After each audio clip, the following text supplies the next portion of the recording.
Good evening and thanks for choosing Redwood News. I'm John Kennedy O'Connor. We begin tonight with breaking news. There's just been a mass stabbing attack at a hospital in Southern California. This is unfolding as we speak, but we're told 3 members of the medical staff are in critical condition after being stabbed. It happened at the Encino Hospital Medical Center in the Los Angeles area. The wounded include a doctor and 2 nurses. The man who attacked them is now barricaded in a room inside the hospital. We'll keep you updated as this story develops. Now to our other big story. Humboldt County's embattled auditor-controller is speaking out today after a grand jury report primarily faults her for financial chaos within local government. That report coming just days before voters are set to decide Karen Paz-Dominguez's fate at the ballot box. Our Cristina Bautista has a closer look at the grand jury's findings and the auditor's response. The grand jury report has been released just days before the election. Levels new accusations at Humboldt County's embattled auditor-controller. Karen Paz-Dominguez is speaking out on what she thinks regarding the report. So the motivation is going to be different for all of the people. Some of them are going to be motivated because they wholeheartedly believe that they have been provided accurate information and that they are doing the best possible for the community that we live in.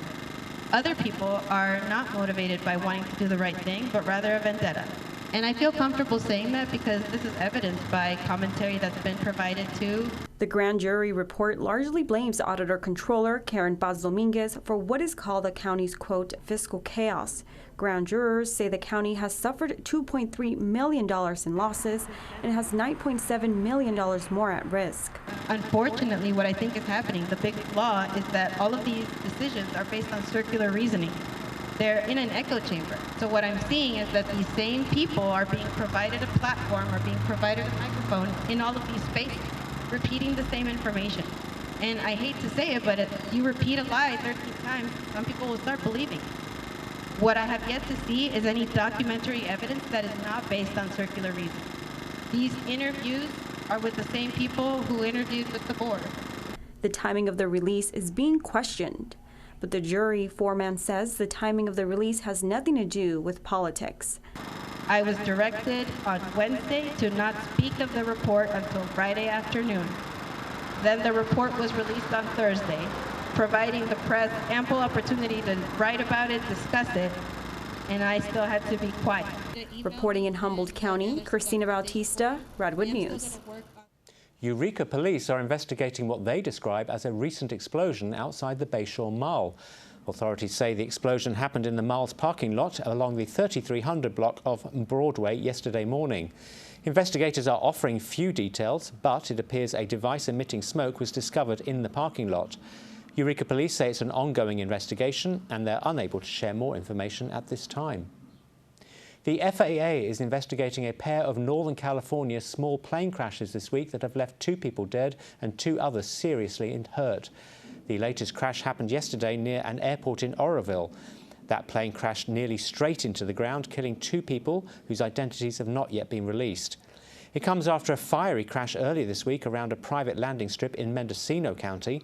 That crash left a man and a woman from Willits hospitalized with significant injuries. New at 6, a Klamath Falls man charged in a semi-truck crash that spilled tar onto US Highway 199 and into the Smith River was a no-show for his court appearance today. A Del Norte County judge has now issued an arrest warrant for 58-year-old Raul Payette. His big rig struck a power pole in April along Highway 199 between Hiyoshi and Gasquet. The impact caused his truck's trailer to overturn, spilling as much as 2,000 gallons of tar. The CHP says Payette fled the crash scene in his truck cab, but officers later found him and charged him with hit and run. The Six Rivers National Forest is celebrating its 75th anniversary today. It was on this date in 1947 that President Harry Truman issued a proclamation establishing Six Rivers and creating the youngest forest in California. The forest now has almost 75,000 more acres than it did when it was established. Six Rivers' initial 900,000 acres was the combination of 3 national forests from 2 regions.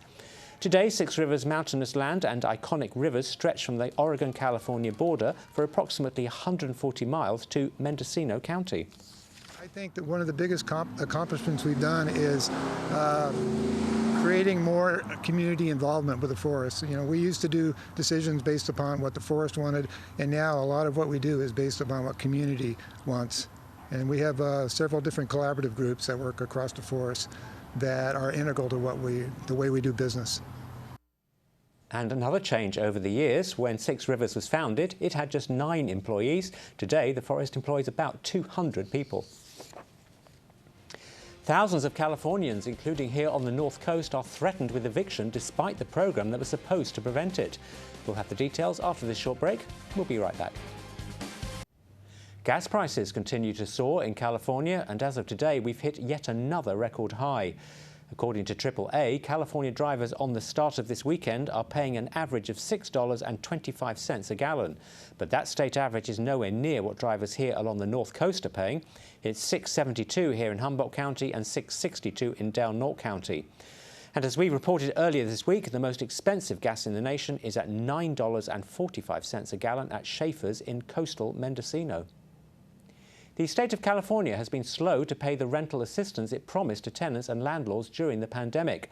And now, as reporter John Ramos explains, thousands of Californians are threatened with eviction in spite of the program that was supposed to prevent it. There is a storm coming to California at the end of this month, an eviction storm, and many feel the state created it and only the state can prevent it from happening.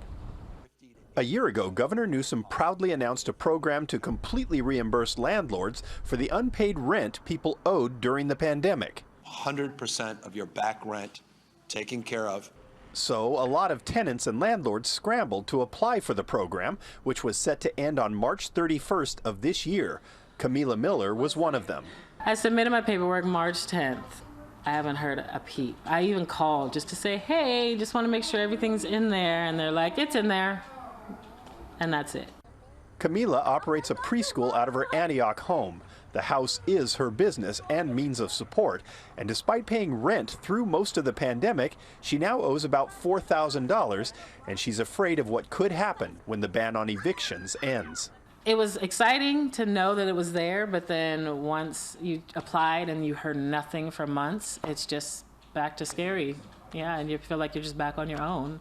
It's a common problem. Processing applications has been painfully slow, and now a growing number of tenants who fit the income profile are being denied because of problems with the paperwork. And under the current law, if the debt isn't retired by June 30th, they could all be evicted. We know some people who are denied rental assistance will become homeless, and here we are with almost $100 billion budget surplus.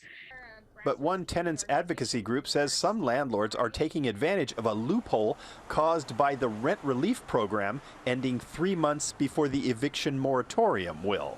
So they will only evict the tenant for April rent, or they'll only evict the tenant for May rent, so they can still get the tenant out, but the landlord still receives the rental assistance for all of the other months. In fairness, a lot of small landlords signed up for the program as well and are also waiting for relief. Some of them haven't been paid rent for more than 2 years. Camila understands what it feels like when your income is tied to your home. Yeah, renters and landlords are stressed out right now. The pandemic may be somewhat over, but the debt isn't. And housing advocates say the only way the state can prevent a homeless explosion is by restarting the rental assistance program and continuing the eviction moratorium until officials can eliminate the backlog of applications. And coming up next, Chief Meteorologist Dan Romano will be here with your Weather Authority forecast. But first, let's take a look at the almanac.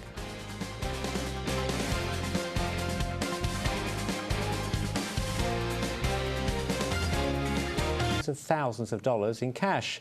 But one woman here in California did. She found $36,000 actually hidden in a couch.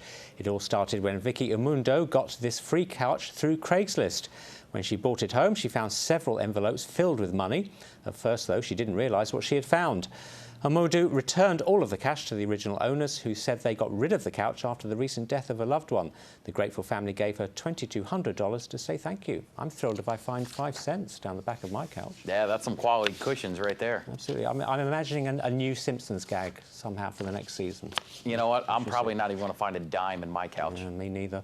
Thanks so much for joining us at 6. We'll be back at 11. We'll look forward to seeing you then. Take it easy, everybody. Good night.